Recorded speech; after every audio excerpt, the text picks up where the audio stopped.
Hello and welcome back, and another video on the allotment. Today I'm going to try and just quickly put together this compost bin that somebody has kindly made for me. It is pressure treated, what we used to call tannalised timber. I don't think these days they're allowed to use arsenic like they used to when they used to dip it in tanks of this tannalisation, which contained a lot of arsenic years ago. But yeah, it is pressure treated timber. I don't know how long it'll last, but we're not really worried about that.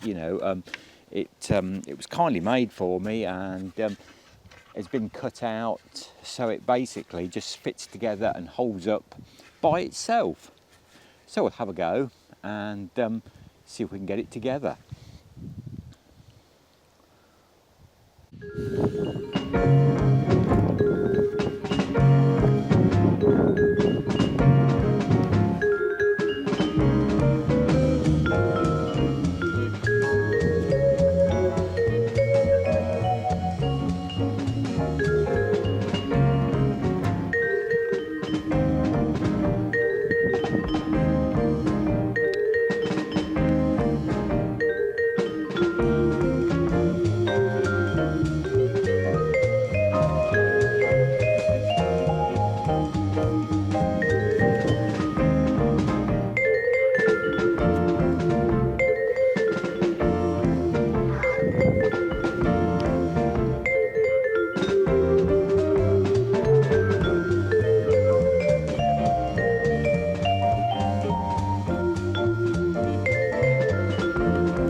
So hopefully you'll see this really all loose, cultivated over in my battle, like I've been saying, with the bindweed.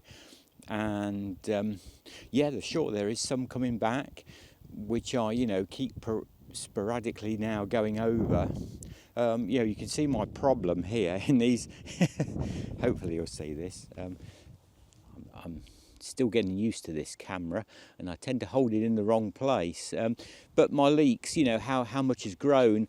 I must have forked this over 10, 15 times, and you can see how much has come back up again in the leeks. So I get on my hands and knees and I shall remove all that.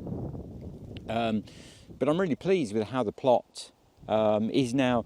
You know, obviously, luckily here it's come very dry, which has certainly helped my cause, I think. And it's not made the bindweed grow that much, and you know, I'm able to keep on top of it, removing it when it comes and when I see it. And you know, I really get down now as the soil has been turned over. Well, as I say, I've tried not to cut it with a spade. It's just a question of turning it over, because I don't want to cut the bindweed up into thousands of little pieces. You know, I imagine if you rotivated this, it would be a nightmare. You know, you'd have, as I could do, I've got a couple of rotivators and the Mantis at home, but at the moment in time, you know, it's would be more trouble than it would be worth to do that until I certainly really get on top of this bindweed issue, as I think I have or am doing. It's sure it's going to come back. You know, I think if you've got a pernicious weed like this, like I say, bindweed, mare's tail, even dandelions and docks, you know, can soon take over. Nettles can soon take over allotments, brambles, you know, the one advantage with those latter weeds I've just said, once you do dig them out, you know, you often get rid of them. But bindweed and certainly mare's tail, it's going to come back for many, many years. You know, you're never going to get rid of it, you know, completely. It's a question of managing it and try to eradicate it. So I'm pleased of how it's going, how it's gone, as I say, and I should just keep doing this. Obviously, the thing is, at some point in time now, as we get into the middle of August, you've got to remember the bindweed is going to eventually slow down and stop growing, and then you can't see it. And then that's another danger, you know, that it can look black and woody, the older roots of it. So you can then start to chop that up a bit more. But that's why I'm trying to get on top of it and get as much, you know, in the first spade depth removed. And it's going quite well. I'm really pleased. You know, I mean, hopefully next year I can really, you know, get on and plant a lot more things on the allotment. My beans, oh, there we go. I don't know how this camera will perform. My beans have been blasted by. We've had some really, really rough winds. But as you can see, I've got, you know, I've had some lovely beans off these, and I'm going to pick some more this morning. They've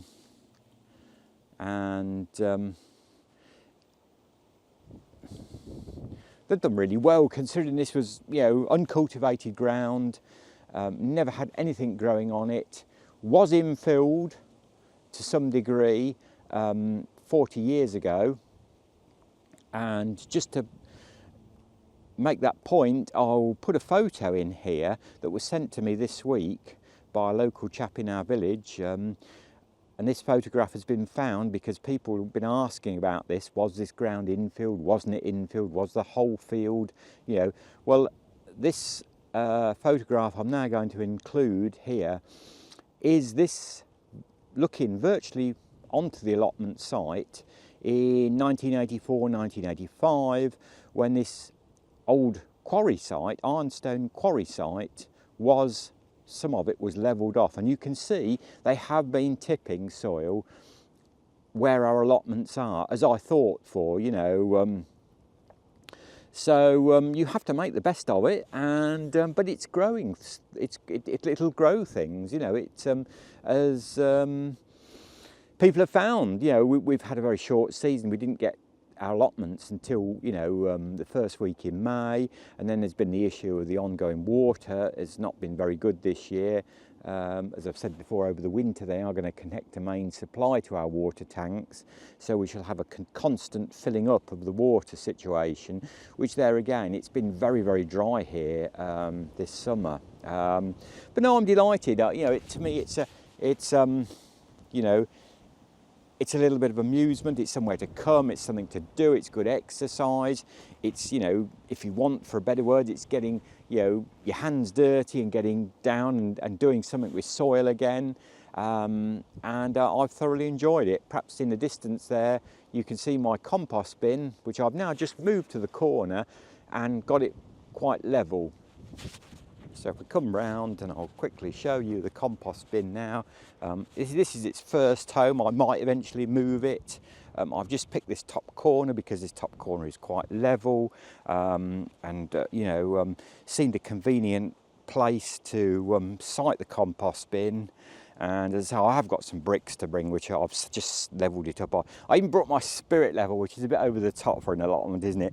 But and I've just set it on some stones at the moment, on the soil. I am just going to raise it up on some bricks, just to keep that bottom, you know, bit off the soil. I might even bring, particularly around the edges, I might even just bring a little bit of gravel as well to sit it on, because there's no doubt about it, you know, this modern kind of Douglas fir larch kind of timber that has been tannalised doesn't last.